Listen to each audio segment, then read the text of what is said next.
хотя я и назвала ролик «Редькин мед», действующим лицом в этом ролике будет не только редька, но еще очень много другого.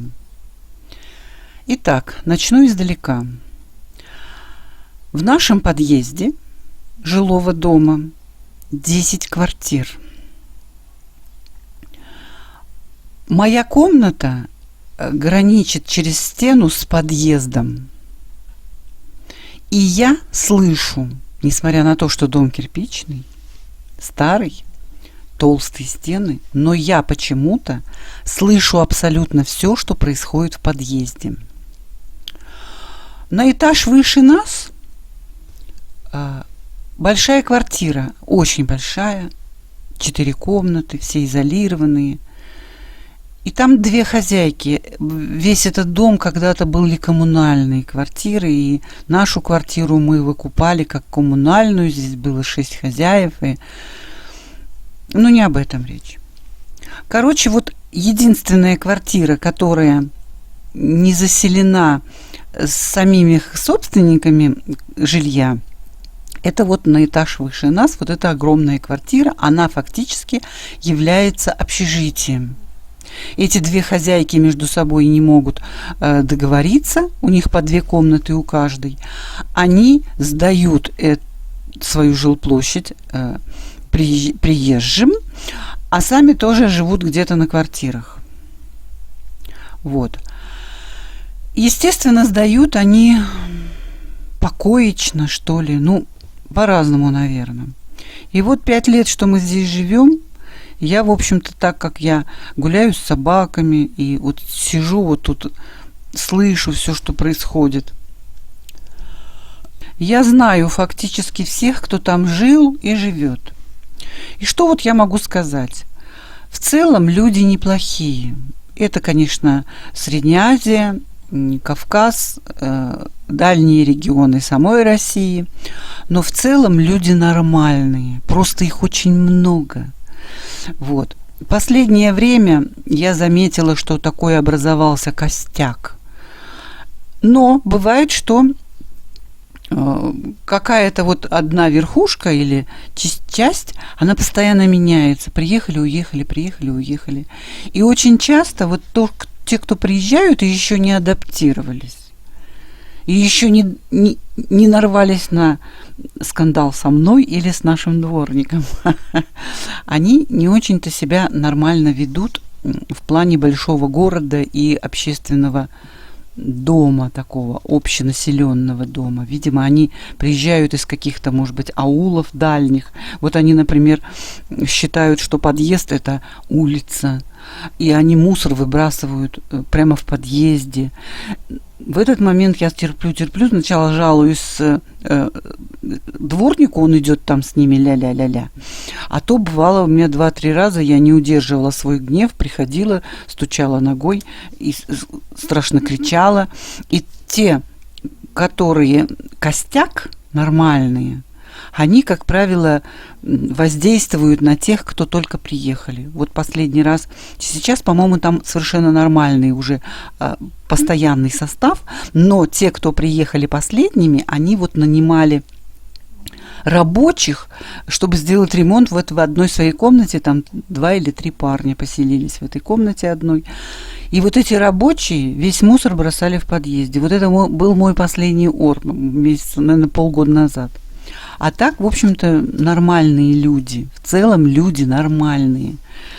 Даже те, кто уехали, там какие-то другие квартиры сняли, я их встречаю на рынке, и мы здороваемся прям как добрые соседи.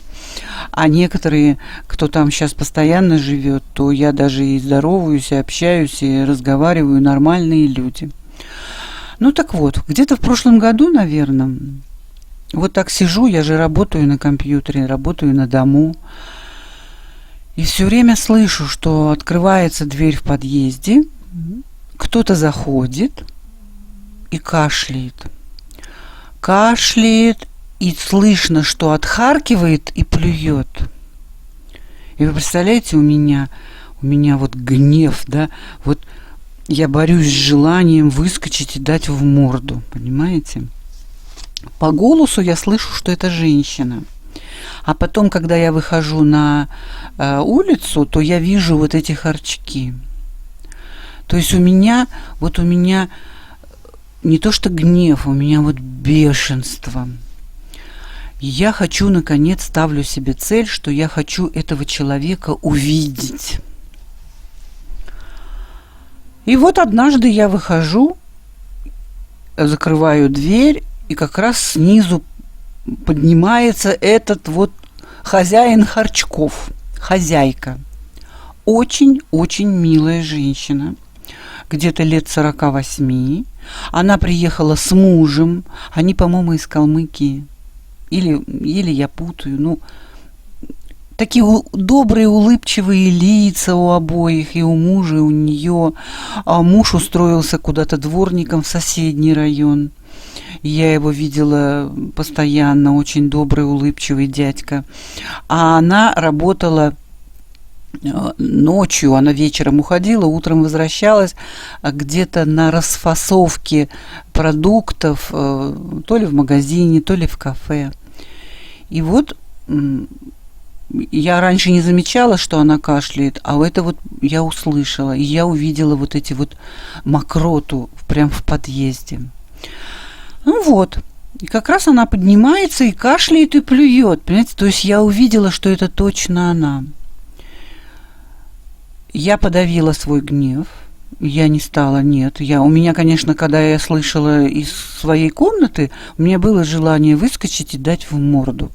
Но тут я остановила себя, очень приятная, милая женщина, и в голове у меня проскочило все, что угодно. Может быть, человек просто не понимает, что подъезд – это вообще-то тоже помещение общественное, здесь нельзя плевать. Более того, я уверена, что плевать нельзя нигде. И не на улице, и не на дороге, и не на остановке. Плеваться вообще нельзя. Не зря же говорят, что во всех религиях это есть, что рядом с каждым человеком, за плечом рядом, вот чуть-чуть вот позади нас ангелы. И люди, которые плюются, они плюют в ангелов. Я в это очень верю, и меня бесят мужики, которые плюются, сморкаются на улице. Ну так вот, она поднимается, улыбается, то есть она даже не понимает, что плевать это, ну ладно. Я останавливаюсь, то есть я ее останавливаю и говорю: что-то вы кашляете, вы так сильно кашляете. Она говорит: ой, ну такая беда. Я уже переболела острым бронхитом, и антибиотики проколола, и все пропила, и в больницу платную ходила. Я видела их уже где-то с год, они в Москве. Вот. Я, говорит, не могу вылечить, я уже устала пить. Я даже ходила, у них же, они же приезжие, у них не прописки, они все в частную, платную. Все, говорит, и даже на УВЧ ходила. Оно не проходит, и все. А я говорю: а я знаю, почему. Она говорит: почему? А я же понимаю, что очень много суеверных людей, даже высокообразованных. А тут я вижу, что какой-то аул, явно, что там 3 класса образования. Ну, люди-то нормальные, порядочные, но просто она не знает. Я говорю: вы знаете, вы такая милая, но она действительно милая внешне. Я думаю, что вас сглазили. Ну, если вы уже антибиотики пропили, уколы прокололи, и вот это не проходит, вот это вот через мокроту, это сглаз. Она говорит: точно, у меня столько завистников, у нас там дома, дом хороший, мы такие хозяева хорошие, у нас хозяйство, очень много завистников. А сейчас, говорит, мы в Москве вот зарабатываем, да, точно, говорит, это сглаз. Я говорю: а я ведь знаю, как вылечить. Я вижу, у нее глаза загорелись. То есть человек мне верит, я попала в точку. Я попала на нужную волну. И я говорю: у меня бабушки умели лечить, и я умею. Хотите, я вас вылечу? Она говорит: да, хочу. Я говорю: в общем, что делаете? Рассказываю. Покупаете багульник в аптеке. Багульник – это трава отхаркивающая. Неделю пьете багульник. А потом можете любую другую траву. Прям по инструкции, как там написано, не нарушайте инструкцию пить. Багульник больше вот этой пачки одной пить нельзя, он ядовитый, но он очень действенный. Я скажу, почему я это багульник, потому что когда у меня в молодости были неистребимые бронхиты, вот никакая трава не помогала, мне помогал багульник. Ну вот, значит, багульник пропьете, а потом любые, есть так называется сбор отхаркивающий или грудной сбор, любой покупаете, лучше разные, и пьете их постоянно. Но этого недостаточно, я и говорю. Вы примерно пока багульник пьете, купите редьку зеленую, вот как вот у меня на картинке, но я ей объяснила, зеленая редька, которую вот в Средней Азии натирают или тонко режут и подают к плову. Насчет черной, когда я зеленую редьку покупала, там узбечка мне продавала ее, она говорит, а если от кашля, говорит, нужна черная редька. Я говорю, не надо мне рассказывать черная редька. В Средней Азии не росла черная редька. Я с ней познакомилась только в России. А мы всегда лечили бронхит зеленой редькой. Она говорит, первый раз слышу. Я говорю, ну вот, знай. Значит, я ей объясняю. Вот я в этом фильме все покажу.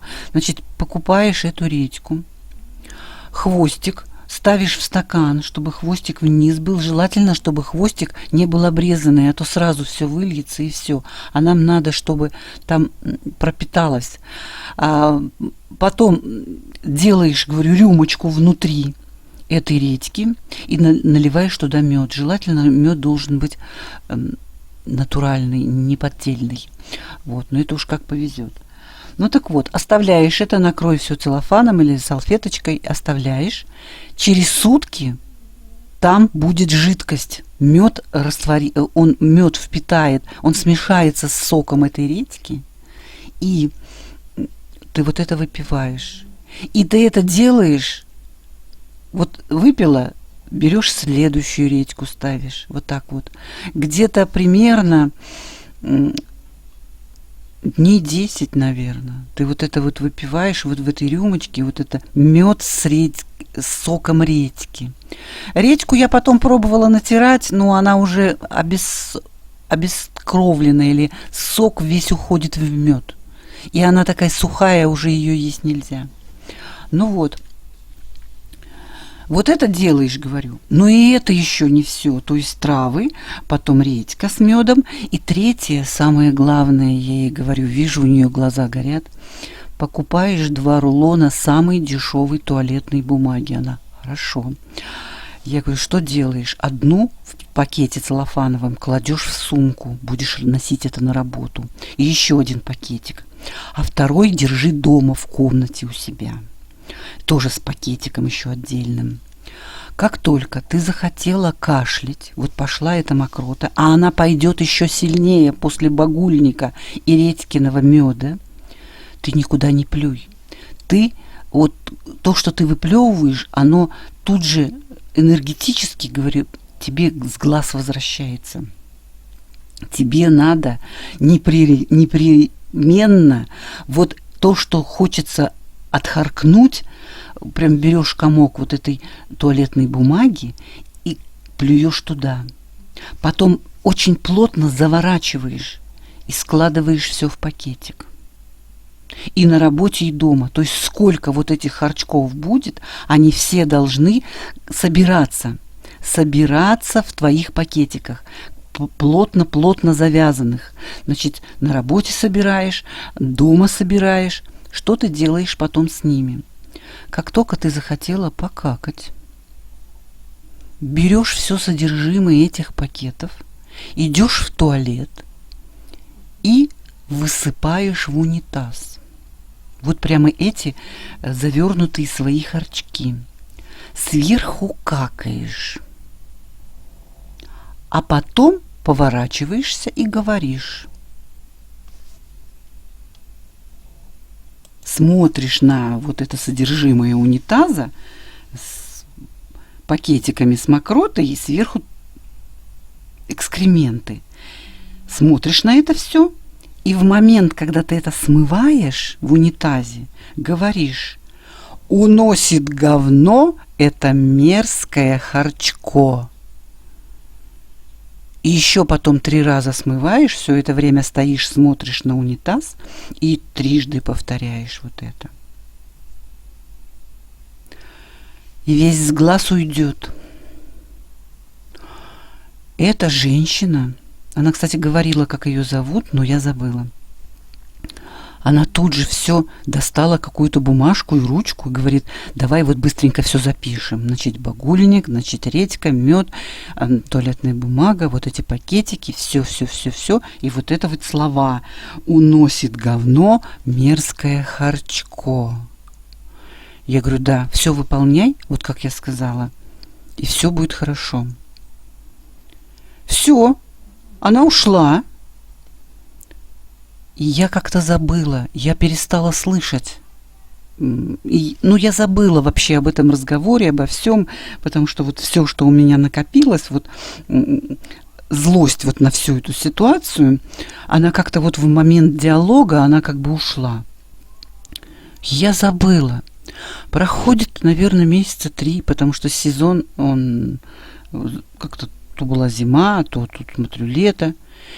И вдруг она идет мне навстречу, улыбается, подходит ко мне и говорит: боже мой, как я тебе благодарна, давай я тебе подарок сделаю. А я говорю: а давай ты мне подарок не будешь делать, спасибо, вполне достаточно. Она говорит: ты знаешь, за месяц все прошло. Чисто-чисто, никаких кашлей, никаких першений. А ведь у меня эти бронхиты постоянные дома были, по полгода вот это, это ужас. Я говорю: да, это был сглаз. Она говорит: да, а это я вылечилась. Как я тебе благодарна, совершенно чистые бронхи. Потом прошло еще какое-то время, вот, по-моему, да, еще, может быть, месяца 3. А я через балкон смотрю, такси стоит, и они сумки таскают с мужем. То есть они уехали. Да. Но что я могу сказать? Конечно, я ее обманула. Никаких сглазов у нее не было. А если и были, то я их не вижу, не чувствую и колдовать не умею. Я просто из своего жизненного опыта рассказала человеку все, что надо делать, чтобы вылечивать остаточные явления от бронхита. Если посмотреть атлас по анатомии, то мы можем увидеть, что бронхи наши, они как гармошка. То есть там миллионы складочек. И когда у человека тяжелый бронхит, и даже если уже пролечен, там в складочках везде могут остаться вот эти лейкоциты, вот эта вот мокрота. И вот она продолжает отходить, она продолжает щекотать. И дело в том, что люди вот не долечивают хотя бы там миллиграммочку в каком-нибудь маленькой складочке. И при следующей простуде или инфицировании бронхит начинает заново свой победный ход. Вот поэтому он и называется хронический, потому что вот в какой-то складочке какая-то маленькая лейкоцитка осталась, и вот от нее опять идет пляска. А если вылечить вот так полностью, и еще после этого лечения, которое вот мы провели с соседкой, еще провести мероприятия по укреплению иммунитета, там, по закаливанию, улучшению питания, там, очищению организма, то бронхиты не вернутся больше вообще. А у нее возвращались, видимо, она не долечивала, оно там вот это постоянная там у нее микробная среда, тут же она опять простужалась, это все заново и заново. Вот. И тут человек, который верит во всякие такие. Если бы я ей сказала просто: ты такая вот нехорошая, невоспитанная, плеваться нельзя, она бы меня не услышала. Человек слышит только то, к чему он готов. И он запоминает только то, что он понял, и то, что он осознает, что ему это надо. Вот большинство людей верят в сглаз, и этим надо пользоваться, чтобы, во-первых, я ее подвоспитывала, и я думаю, что она никогда больше нигде не будет плевать. А во-вторых, я помогла человеку вылечить. И даже если она еще раз заболеет там у себя дома, то она сделает вот это все. Она поняла, я ей сказала 100 раз, что просто так вот ты только заболела, и уже бежать за редькой и багульником это бесполезно. Надо сначала пролечить как положено пролечить простудные заболевания, бактериальные. И только потом, когда вот эти остаточные явления, то нужно лечиться уже так, как я сказала. И не забывать про говно, которое уносит мерзкое харчко. Да, и я думаю, что эта женщина будет всегда меня вспоминать добрым словом, никогда не будет плеваться. И более того, она еще молодая, она крепкая такая, и я думаю, что она больше не будет болеть. Вот такой у меня рассказ о том, как я обманула свою соседку. А сейчас я буду показывать, и показывала, у меня как фон идут и фотографии, и как я конкретно делаю вот этот редькин мед. Научила меня бабушка, когда у меня вот в молодости были большие проблемы с бронхитами. Почему-то вот все мои простуды в детстве, я вот не помню этого редькиного меда, а бабушка меня в основном медвежьим жиром натирала, потом молоко мне давали горячее с медвежьим жиром, что, кстати, было ошибочным, потому что моя родня посадили мне печень, ребенку медвежий жир с горячим молоком, это было невозможно переварить, печень подсадили, вот. А вот редькин мед она мне сказала, когда вот где-то лет в 20 после удаления гланд, ангины, можно сказать, уничтожила и заработала вот этот вот хронический бронхит. И где-то лет 7 у меня был этот кошмар. Вот. Вот так я лечила. Вот. И я думаю, что вот этот редькин мед, он кому-то и пригодится. Поэтому я и сняла этот ролик. А теперь я зачитаю отрывок из своей книги, часть 2 «Домашняя магия Ляли Дафтар», вот относительно этого редькиного меда.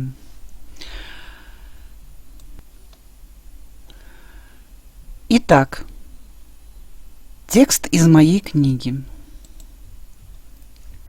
Редькин мед. Легкие серьезно страдают не от простуд и вирусов. Серьезно они страдают только от неправильно выстроенных контактов с окружающими людьми. Годами не выстраиваются отношения, разрушается дружба, не сохраняются приятельские связи. Жди неизлечимого кашля. Я не была свободна изнутри. Отсюда при моей отличной коммуникабельности и внешне легкого схождения с людьми у меня нет никакого запаса отношений, правильных и надежных. Чтобы не кашлять и хорошо выстраивать отношения, нужно внутренне освободиться. Как? Открыто высказывать свою позицию. Для меня только один способ оказался действенным – организовать себе особую трибуну. Я имею в виду вот этот канал в YouTube.